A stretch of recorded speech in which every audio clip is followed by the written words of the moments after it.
couldn't believe it really happened. We had a customer call and wanted to cancel his service. He's like, you have to get somebody out here today to take down your radio. I'm going to shoot it off the roof. Lunged forward and I grabbed the collar of his jacket, and he, one more step and he would have been off the roof. I was like, what the hell was that about? Dogs chasing you out of the yard, biting you in the butt. Big dog. She took me into the room. You pulled on the fireplace and it turned just like you see it in the movies. Cool, like that. Wow. And he navigates to a website where animals are doing things that, yes.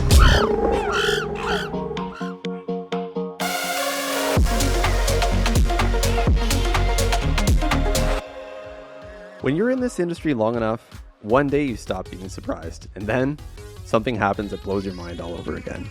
Today we're swapping stories about the craziest things we've seen in the field, and trust me, you'll want to hear these. All right, I'm excited about this episode. We should have some great stories. We want to talk about the absolute craziest thing you've ever seen in the field or heard about in the field. So I'm going to start with Georgette. I remembered your name. I'm so glad you remember my name this time. Yeah.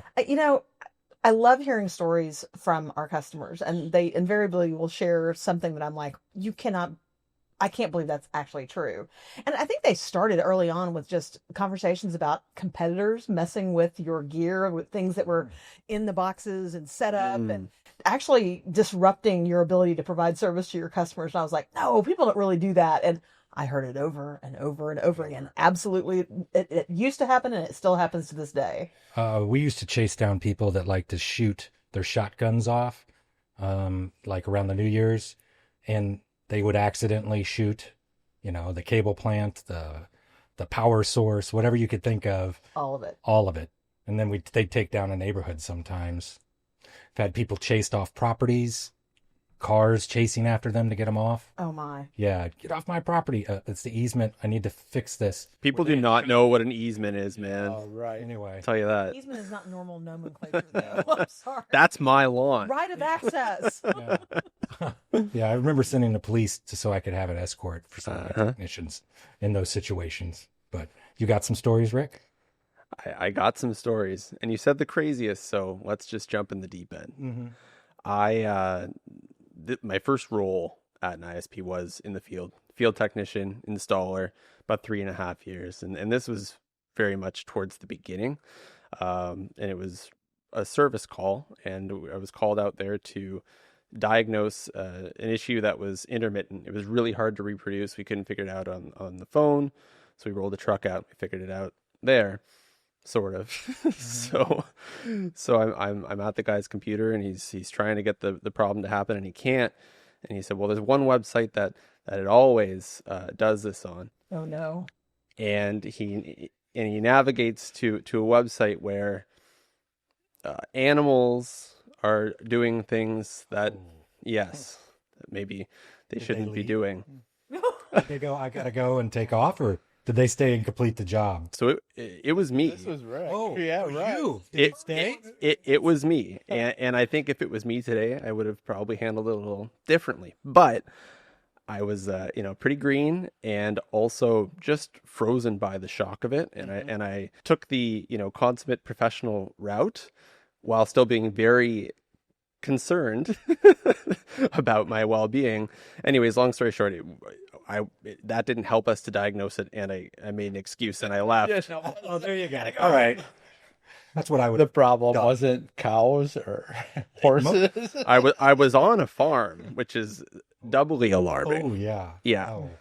This is when I was in Milwaukee. I had technicians, that were on call, and they tended to always get called out to strip clubs. And then they would do side jobs for that strip club. And they always were out a very long time.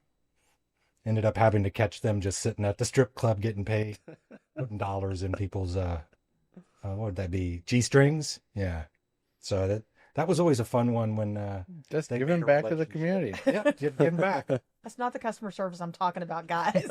How about you, Larry? Yeah, well, you guys took some of mine in just your intro, but obviously the craziest one that all of us have experienced is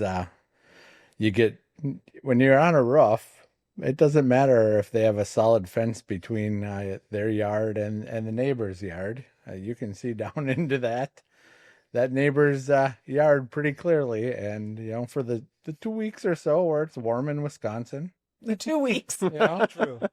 people tend Take to advantage of it. Take advantage of it and take their clothes off. And Did you call other technicians up to help you? my technicians, were like, yeah, it was a good day. I'm like, oh, okay. Yeah. So people need to be wary of when you get high, and towers give you even better vantage points. I don't have that problem. I don't like heights. So I wasn't a tower guy, but yeah. I think one of the craziest things, and we couldn't believe it really happened. We had a customer call in, wanted to cancel his service, was unhappy with the way things were working. It was the first call. We'd never troubleshot something with him. He's like, you have to get somebody out here today to take down your radio. I'm going to shoot it off the roof. Yeah, yep. I've had that. He literally shot it off the roof. He brought it into the office. Yep, it's not working. Yeah. There was no RMA. still a slug in it when we opened it up. But we're like, yes, it was not working. So Did you put it on a shelf, display it with pride? Oh, we kept it. Bronze it? We kept it because it's part of like, history. Really, somebody is going to actually shoot the radio off the roof, and then he had to go up there and get it. So I guess he saved us having to recover it, and of course we billed him for the radio. So That's what I would think, right? It's pretty obvious this was the fault, or at least this was contributed to it. We had sector antennas shot up as well. Yeah, just I assume bored people, but you don't know. Is it a competitor? Hard to say. Like, cable is what I was in, always things being shot. And I know I mentioned New Year's Eve, but it didn't have to be New Year's Eve. Sure. Just people out. It could be a Wednesday. Yeah, just picking something to shoot at and then causing damage for the whole neighborhood. Yeah, we just couldn't get out there to do the uninstall on the same day he called to cancel. So when I was the regional vice president and I still had the Kansas City division underneath me for tech ops, I used to go around at least twice a year to every division that I was in charge of, and I would do ride-alongs. So in Kansas City, that's where I was from. So they knew me there. The gentleman that was my director there, I think it was the first time I did the ride-along since he had moved to that position.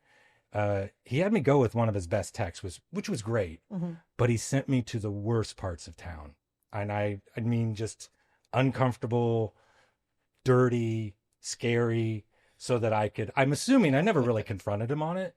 I was assuming it was so that I could see what the technicians go through, right? And the things that they have to see. Because that is what I told them to do. I want to understand what they run into all the time, or what they could run into that they have to overcome. This particular place, I'm pretty sure it was a chop shop. It really felt like a chop shop. It had up front, it was like a little closed in office, and then there was a couch with a TV. And when I first walked in, there was someone really stoned sleeping on the couch, had Cartoon Network on, right? And my technician just got right to work.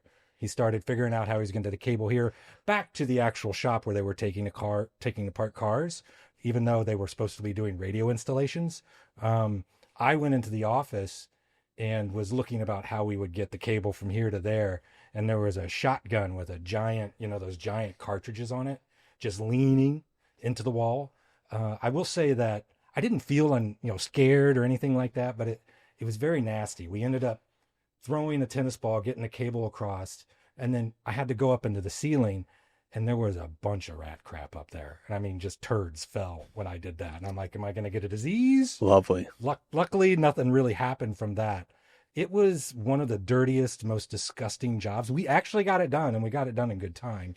There were also this is gross, but there were like there's dead animals kind of sitting around decomposing. At the chop shop? At the outside on the side, going to the tower or going to the pole to connect to the tap. Yeah, they cherry picked that job. I know for they you. did, so I could see and experience it. I mean, they didn't know what it was, right? But they knew the area, yeah, and they know what they run into. What's interesting is that same tech. And I got one more here for him.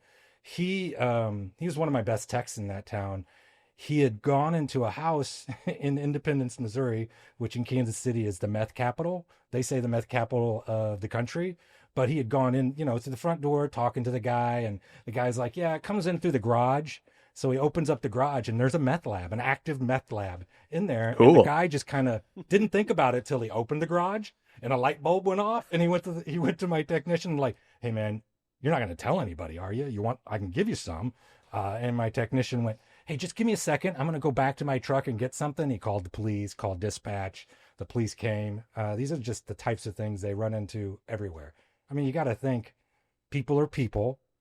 And if there's a percentage of people to do that, you're going to run into them one point or another. And you're seeing how people live in their own domain. Oh, yeah. And that, to me, I mean, It was weird. these stories go in weird directions, and they're maybe not things that you'd want to relive, but also reflecting on that time. That was my favorite part of that, is seeing how people live, seeing different corners of your community that you otherwise wouldn't be exposed to. And I think one of the things that comes to mind for me is it's kind of a juxtaposition. Like, there were just some of the corners of our coverage area, it was just poverty, like basically a foundation that someone kind of fashioned a roof for, and that was their dwelling. The sweetest people. Mm-hmm. Okay. And then, for sake of theater, let me say, then later in the afternoon, you would get a service call or do an installation to, like, McMansion, beautiful lawn, luxury cars in the driveway. And I'll never forget this one because it was just nasty. The house was, like, kind of messy, whatever. Like, you really don't judge. When you spend a couple years in the field, it takes a lot to get your attention, right? But I'll never forget, I was on my way to the basement to run the cable, and we were walking through, and it was kind of like a mudroom situation, and she opened the door, and as we were walking, she said, "Oh, don't mind the mess in here," and I walked in, and there was this wall of stink, and it hit me so hard that I gagged in her face, and she just sort of looked at me and didn't say anything, and I didn't say anything, and we went through it and tiptoed through, and the smell, this was her poop room. So this is where her dogs pooped, seemingly forever. Mm-hmm. And this is a beautiful house, right? You don't expect that, obviously, but, like, the fact that you have no shame in that is also kind of extraordinary. Like, I don't know what it's like with you, but if you have someone coming, you tidy up. Mm-hmm. and it was always the people with the perfect meticulous houses that would, they'd open the door and say, "Oh, pardon the mess," and it's like, you have no idea. Right. What we've seen so far. Yeah. Georgette, you have any others? Well, on the line of the animals, I heard a story about a family that had taken their guest bathtub and turned it into a kitty litter box. And it was very similar. It was just, like, overwhelming in that space, but you could smell it when they were working in the hallways, and it's just crazy. Ugh. But on a completely different note, one of the things that I always think is wild. Texas gets wild weather. I mean, we get haboobs, we get tornadoes, thunderstorms, and it's crazy to me to see. Got a video from one of our friends down in South Texas this week that it just looked like all of their poles had gotten knocked over. It was just straight line winds, but it went on for miles and miles and literally knocked out a significant portion of their network. And when you think about Hurricane Helene, you think about the floods that have happened and things like that. Those are wild stories too, because the operators, as soon as the storm has passed, as soon as the fire is put out, they're out there trying to figure out how to reconnect. Oh yeah, they're working in the community, they're borrowing equipment from other providers. It's almost surreal what operators will do to overcome natural disasters. But that's the awesome thing about this industry, is they really come together for those events. Mm-hmm. It doesn't matter if the guy was your competitor yesterday. When you have those sorts of things, I know, Rick has got a story to tell where, they sent people to help. That's right. Repair towers for a month. And I know we sent equipment, because we had a whole bunch of radios that were needed and things like that. And that was when Puerto Rico was hit by a hurricane. Yep, really bad hurricane. We flew out our tower crew. We flew out some technicians, and they spent about I don't know if it was a week or a few solid days just getting things back up and operational. And that, to me, the humanity of that, of going in and doing that, and that's taking away from your ISP's ability to light up new customers in your footprint. Sure. It's making sure an entire population of people have access to the outside world. That's right. And that's that brotherhood, it really is a thing. Yeah. Yeah. I have a good sort of welcome to Wisp life story. This was, so the founder of the ISP, it was the very first vacation that he and his wife took after they started the business. And I was there. I was the employee. So they had the ability to do this. And we had one central tower at the time. The network was very small. It was a 260-foot tower. And he brought me down there just in case, right? So I climbed up just enough to understand how the trolley worked, for climbing, and very quickly showed me the rat's nest of the server room, which eventually we got cleaned up, but it was pretty bad. And so that was that. Before their airplane landed, we got the worst thunderstorm that we had ever in terms of the impact it had. That tower had 5 backhauls on it. 3 of the 5 were down before the plane landed. And I did not know anything. I got a hold of them via phone. Mm-hmm. And this was back in the days where, it was in the enclosure with router boards and radio cards. And I was up there replacing it was, and this was again, the cowboy days. I was there by myself. These are all the things you're not supposed to do. I was climbing in the dark, and I didn't, but all that's going through your mind at that time is I have to get people back up and running. And I did, and that was very gratifying, but it was just surreal. Friends and family. No, and that's the kind of thing that once you actually establish some safety governance, you would get really, really mad if someone else did those same things. But in the moment, you feel so compelled. I've got a bunch of stories. So this one is from when we launched Roadrunner High Speed in Kansas City. I think I mentioned before I was hired as the IT guy because that's where I came from, and then we had a field tech leader who grew up in cable and built cable. What we did is we hired PC technicians and found people that were technicians, cable techs, that had a propensity towards, working on PCs. We trained everybody. Mm. This is when we were installing network interface cards because there was no other interface. Yep. And they weren't built in. So what would happen is the cable tech would start working on the cable side, and the PC tech would start going and working on the PC, putting in the card and getting it up and running. So in this particular instance, one of the PC technicians was sitting at someone's computer and decided that he should format the hard drive. I don't know if you know what that means. Oh, he's completely wiping everything. What came over him? I don't know, but the cable tech, Darren, called me and he's like, Paul, Sam's about to wipe this computer. And I said, give me the phone. I already did it. Oh.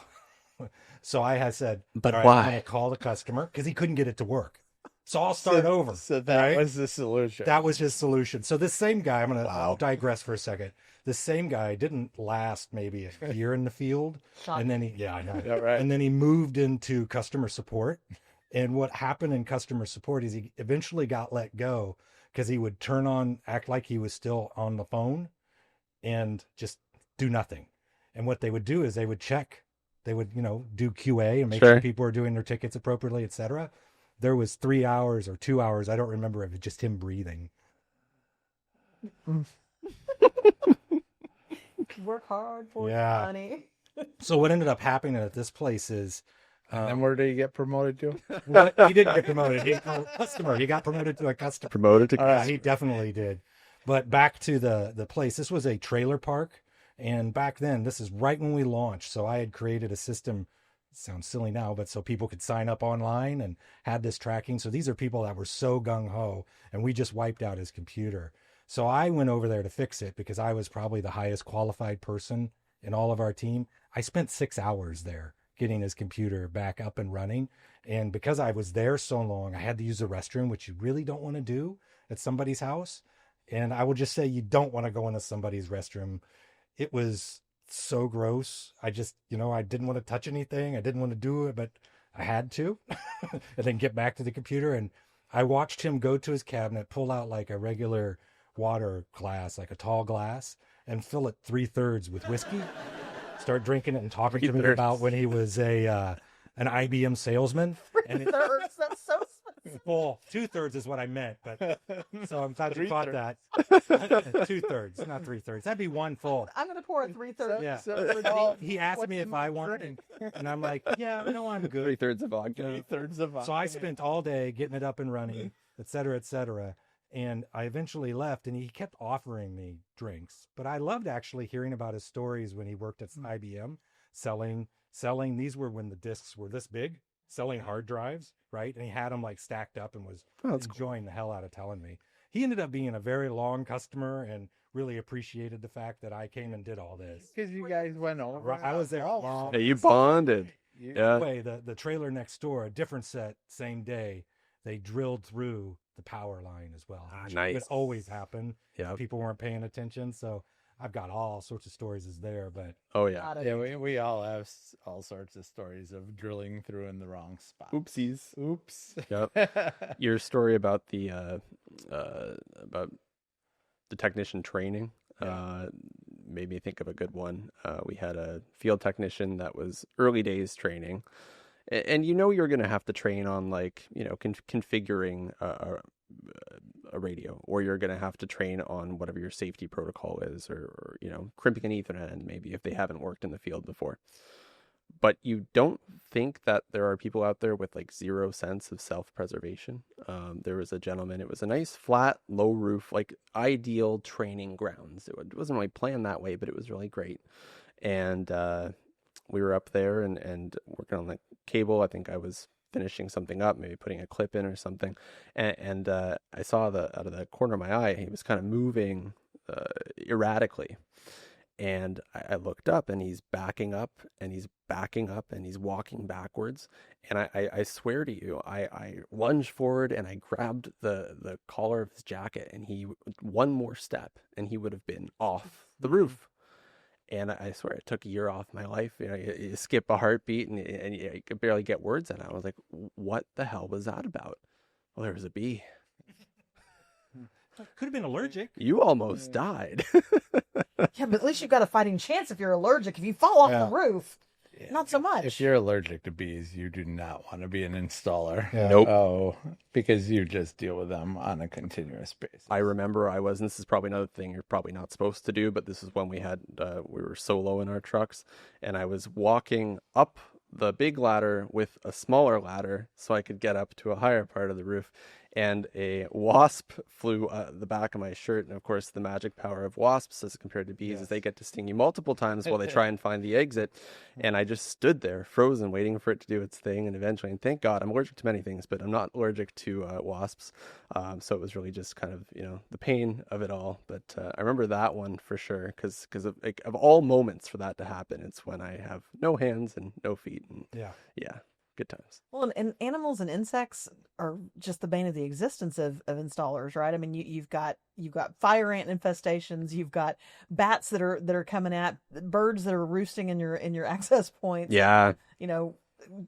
Dogs chasing you out of the yard, Big biting dogs. you in the butt. Big, Yeah. big dogs. Tasty Basements that fiber. people haven't been in 10, 15 years are just solid cobwebs. I mean, I don't know if everybody has to have been in one of those where you can't even walk through the basement. Yep. There were so many cobwebs.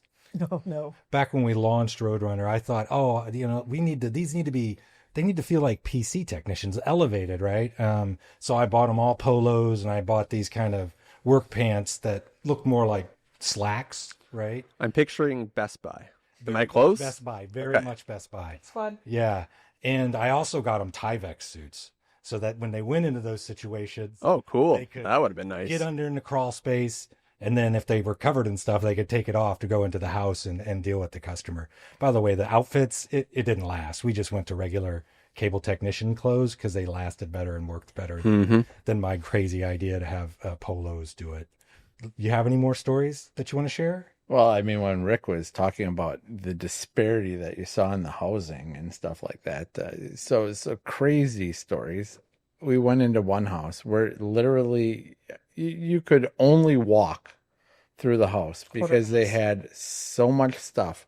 Oh, yeah, the hoarder house. But they wanted to make it look fancy. So they took, the paper bags that you get when you go to the grocery store, they put your groceries in, and they lined the walking paths with the paper bags. So you really literally had a walking path. It's a method to the madness. I'm like, wow.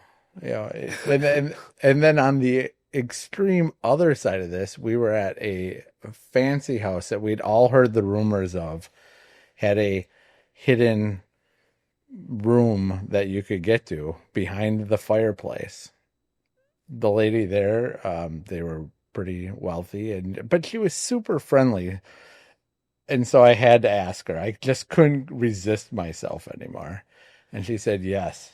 She took me into the room. You pulled on the fireplace and it turned just like you see in the movies. Cool. Like that. Wow. And that was how you got up to they had like a tower and there was a room at the top. And she's like, oh yeah, you can go up there and take a look. It was so sad because it was the most beautiful room that had about 3 years worth of insects. Because they never opened They it. never went up there anymore. That's a shame. That was so sad, but it was so cool to see. You're right, though. It's not always bad surprises. I remember there was a unassuming bungalow doing the install. You always end up in the basement. This was a nice finished basement, or what would have been a nice finished basement.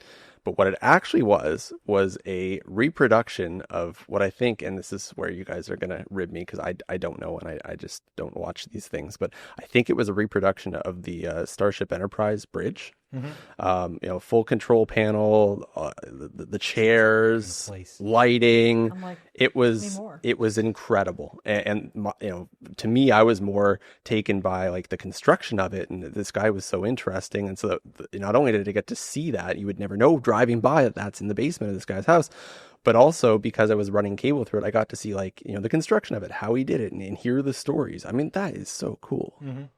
So this was when I was in Ohio, and I had the region there with business services, and I had gotten a call from a customer because he had gotten my name from his managers, all the way at the top at the time, and he was very upset because he said one of my technicians had slept with his wife, right?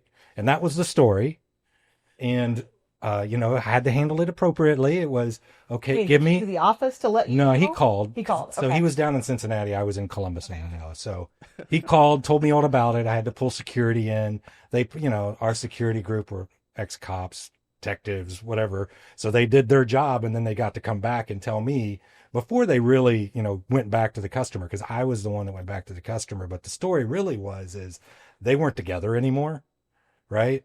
And my tech, they were still owned a office or a store together that they were selling stuff.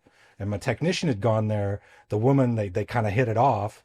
And then outside of work, they went to movies. They started a relationship. Oh. Right. But this guy, he was very adamant that we're destroying his life. We're destroying his business. Technician slept with him. So when I had this story, I had to call him back and kind of, as nice and polite as you can be, say, yeah, if your ex-wife or your soon-to-be ex-wife wants to have a relationship with somebody, I cannot stop her, nor can I stop my technician what they do on their own time, right? Because he was, everything we investigated, he had professional and did everything. They just clicked, if that makes sense. Right. Yeah, so there's just a list of stories, and I'm sure there's tons of people out there that would love to share them. Probably I could keep going. When you're in it a long time, you hear about it. I just want to bring this up again. There's always the naked or half naked, right? There's always it's mainly male driven, right? So the guys love to come and tell these stories, and it's usually about once or twice a year. Woman comes to the door, she's wearing a robe, it falls open. Do you need anything? Do you want to come in? Accidents, right? Yeah. That definitely would have to be a permanent square on the field technician bingo card. It just would. Or the door-to-door sales, you name it. Yep. And I since there were few females, you didn't really get that perspective, but it definitely was, when I say female technicians, women, right? When we started, I think we had one. She was awesome. She was one of my best techs. Yep. So. Chaos is part of the job. But managing your ISP shouldn't be. Sonar gives you the tools to simplify operations, serve customers better, and scale smoothly. Visit sonar.software to learn more. All right, our next segment, one we love it or hate it. So I'm going to throw some things out, and you guys give me your thoughts on it. First one is every installer should have to do a year in customer support first. What do you think, Georgette? I hate it. I hate the year, but I'm going to say that I think it's very valuable for field technicians to put their butts in the seats of a CSR for a period of time, answer some angry phone calls, and I think it's good for CSRs to go run in the trucks with the guys and see what they're dealing with out in the field. I think it's a mutually beneficial arrangement, but a year of customer support first, heck no. Installers are too precious of a commodity anyway. Train them up, get them out there, let's all make money.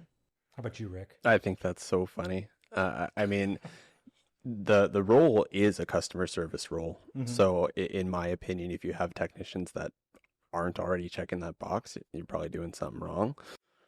But I agree, shadowing is a great thing to do. Street goes both ways.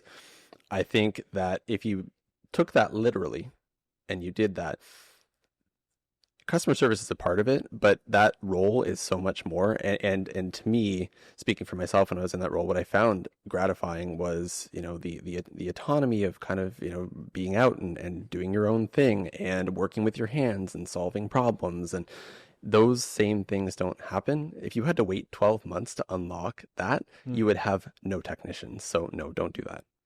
Larry? Well, it's funny because I took it with a love it sort of, but I have all the exact same points as Georgette, who said hate it. Yeah. Sort of. Because I agree, they have to do both, and we did that. We had our field techs sit with the customer service people, and we had our customer service people get in the car and watch what an install is, because they can't really support it from the customer support side until they really know what's going on as well. So I think both those are valuable, but a year, no.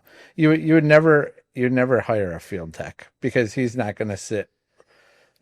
That's not the exact same skill set. Yes, they are customer service related, and they need to be customer focused, but they're not customer support reps. And you would never hire a field tech if you tried that. So valid about your field technicians being customer service though too, because they have an upsell opportunity. They see when they get to the house, you know what, that sales guy may have sold them that silver level package, but this is a heavy gamer house and mom and dad are both working from home and they really need the platinum level package. Oh, and by the way, it's a split level floor plan and there's no way that this router is going to hit it up in the upper right hand corner of the house. It's going to be a horrible experience. Yep. So you do have to have that customer service experience.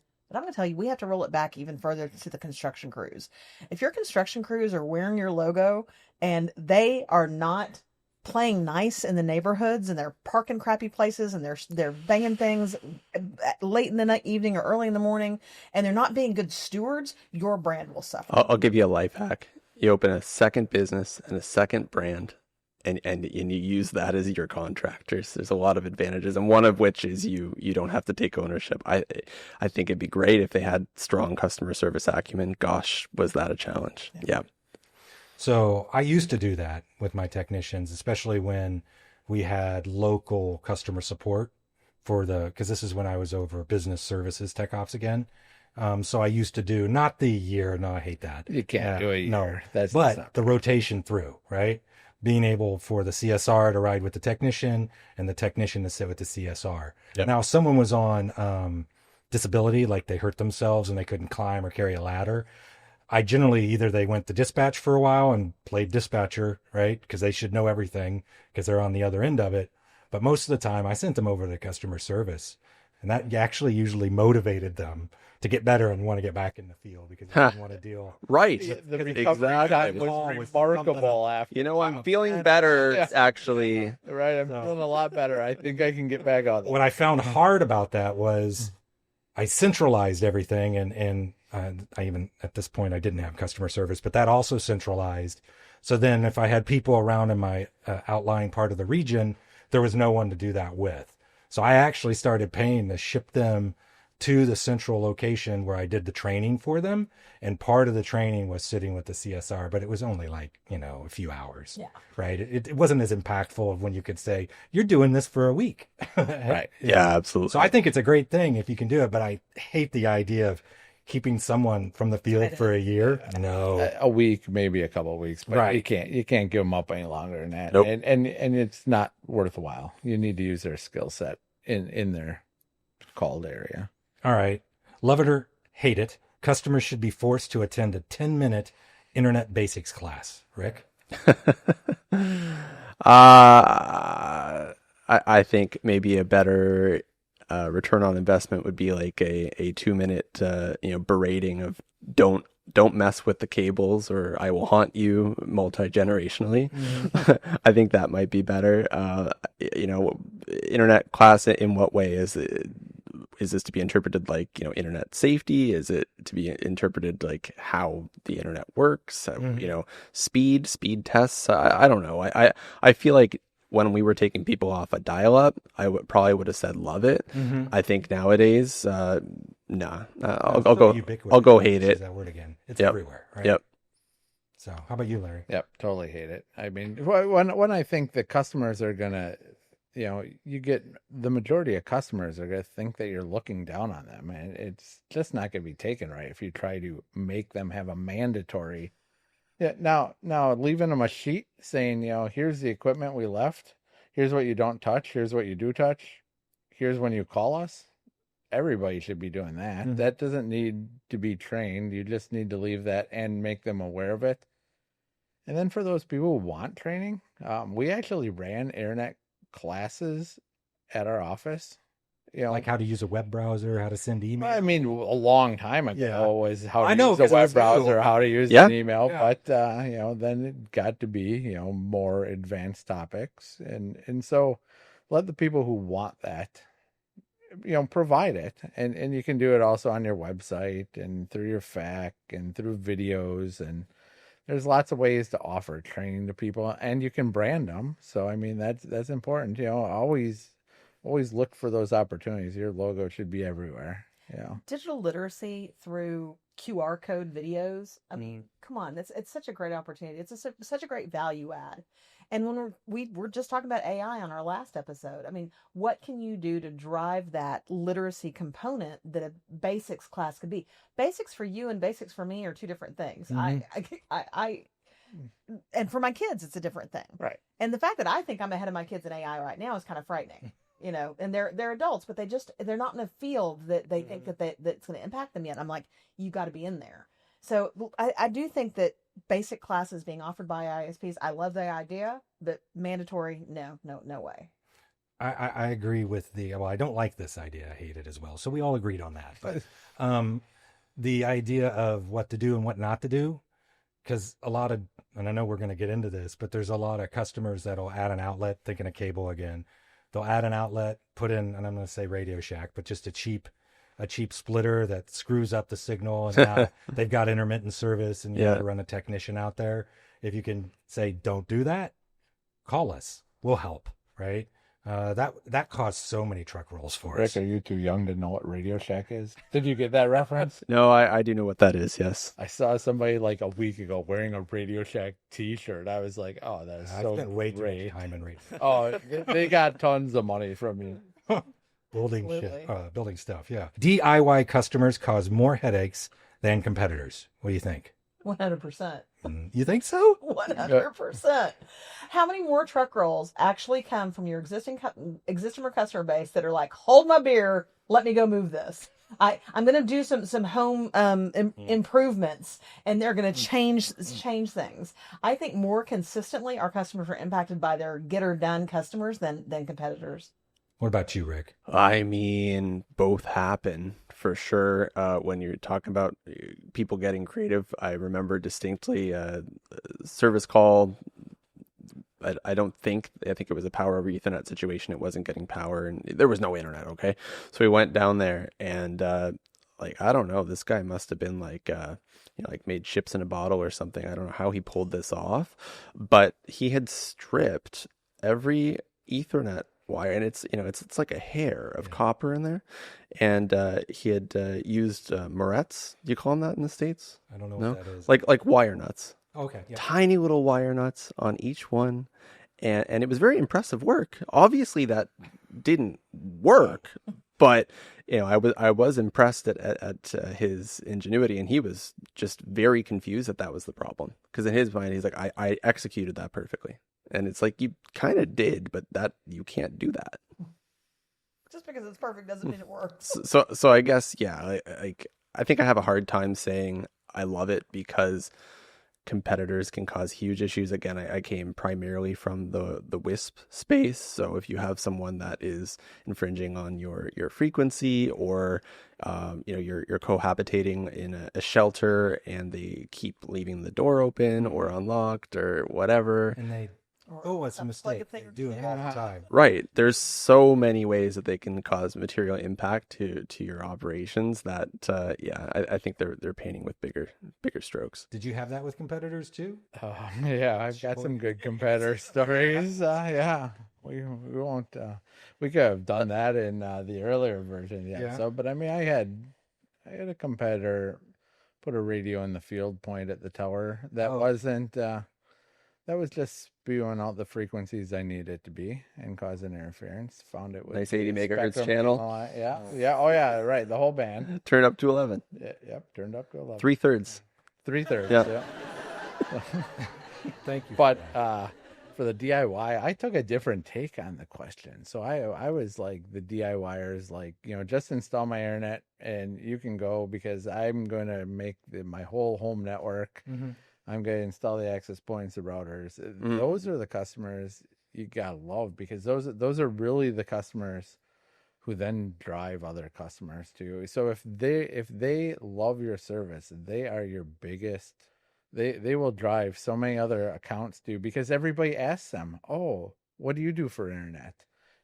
How did you get this working?" Because they're the experts. They're the experts, yeah. Right? So I mean, how are you streaming movies in your backyard? Right. I can't these get DIYers back out of my house. Yeah. I love it from that point of view. I hate it from as soon as something goes wrong, no matter what you try to do to help them, it is not right. Nope, I've already done that. I haven't tried that. That's exactly what I was, and it was going to do it from my So perspective. they're a love it, hate it for me. Yeah. They love it because they will drive so many customers to you. Hate it because you can't help them. That's a double-edged sword for It's sure. a double-edged sword. I've had to train myself because I'm that guy, right? Yeah, I am too. Do you know who you're talking to? I try not to do that, right? And then I worked for your company, for like 25 years, but that was a long time ago. And I try to not be, okay, they're going to have me do everything I've already done. I'm just going to be patient. Sometimes I do it. Sometimes I don't. Sometimes I go, yeah, I'm done. What's next? Nope, that didn't work. What's next? Right. Without doing anything. Without doing anything. You've Right. done it all. Yeah. Yeah. At this point, I had already made up my mind that this is probably either a head-end issue, right, in the hub or in the CMTS, whatever, or it's a plant issue, right? So you're going to need to send a technician out at that point. But I do my damnedest not to anymore just sit there and go, I've already done everything. Can you just send somebody out? Because I was that guy. Well, or if you've done some customer support calls for that guy, you shouldn't be doing that. Just let them walk through our steps. Yep, that's what like I said, sometimes I do the steps. If I've done them, I'll do them again because maybe I missed something. Right. But I'm going to be honest, most of the time it's like, yeah. Yep, that's it's done. good. Yep. It's back up. Wow. Never seen a router come back up in 2 seconds. Well, I don't know. Mine is. All right. Amazing. If you're loving these real world stories, and we know you are, make sure and leave a rating for Bandwidth on Apple Podcasts. It helps grow the community, and it helps more broadband professionals find the show. All right, let's get back to it. Last segment, it's what if time. I'll throw out a crazy situation, and you tell me how you'd handle it. What if you realize halfway through an install that it's not the scheduled customer? So, like, your installer installing the person next Drill door. holes in the wall. Oh, Yeah. yeah, that's quite the conundrum. I'm going to defer to my brother operators over here on that one, because I would go back to how the hell did that happen? Right. post mortem to figure it all out. I can tell you exactly how that happened. Go So for it. this happened to us multiple times, and it was what sticks out to me is the era where we had a huge backlog of installs. We couldn't keep up with the demand. So when this happens, it's like that person winning the lottery. They may very well want the service. So it's not a problem of, oh, why did you put holes in my house? It's that they just jumped the line by 2.5 months. So they just sort of smiled and said, oh, thank you. Yes, come right in. And I think, what do you do? What would I do? What did I do? you have to finish the install. I mean, you can't leave it half done. And I think the only thing really that you can do is immediately reach out to the office, or if you can see that there's a car in the driveway next door, just go over and say, hey. But I think you have to see, do I have time in my day to do both? Is there another technician that we can rule out? And I think, worst case scenario, and I remember a couple times where this was the case, there's no way we could get the install done. There's no way we could send anybody else. I think, we would, if it was back when we were charging an install fee, we'd credit it or give them the first month free or something as an olive branch to say, sorry for our error. But yeah, I think as long as they want the service, you're going to have to follow through and then just kind of try and play both sides. I'm trying to think in my career, I can't remember us doing this because we would go to do it and they'd be like, what the hell are you doing here? Unlike what you're talking about, they weren't necessarily waiting for the service. So it was I can't think of one at all, to be honest, but I think you're right. You've got to, if they wanted it, you get a new customer and you got to figure out how to get the right one done that day. Supervisor's coming out to help, most likely. Yep. Yeah.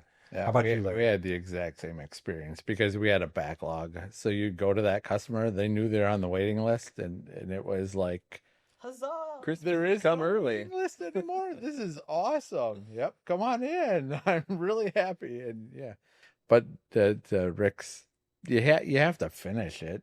I mean, you can't leave half installed. Yeah, we'll come back. I'll just caulk that hole shut for now. And it really doesn't make a lot of sense to do it. But then gets to be the next trick is what do you do with the customer that was supposed to be installed? And hopefully you've got another set of installers who can pick it up. Or you luck out and it's an easy install. You work late, right? Yeah, you get a quick install. Yeah, but that never happens. Yeah, when you start doing the wrong one, that's a 4.5 hour install, followed by the guy next door that you're like, okay, well, it's 5:30. I'm gonna just do this to get it done. And you're hoping it's summer, so you have light till 9:30 because that's when you get that one. Yeah. Unless it's Texas and it's 125 degrees outside, and then you don't want it to be summer. But to Georgette's point, then you also have to then unravel what happened. Yes. Did you accidentally just roll up the wrong driveway? Because I mean that can happen. Yeah. Or how do we prevent this going forward? Well, you know what I'm thinking, guys. I think we are 3/3 the way through this. So let's go ahead and close this up, right? And move on to the next one. Excellent. Sometimes it's not the crazy installs or outages that keep you awake at night. It's the constant mental load of running a network. In our next episode, we're diving into what really keeps network operations folks up at night. Hit follow and don't miss it. Remember, when you connect communities, you unlock what's possible. Until next time.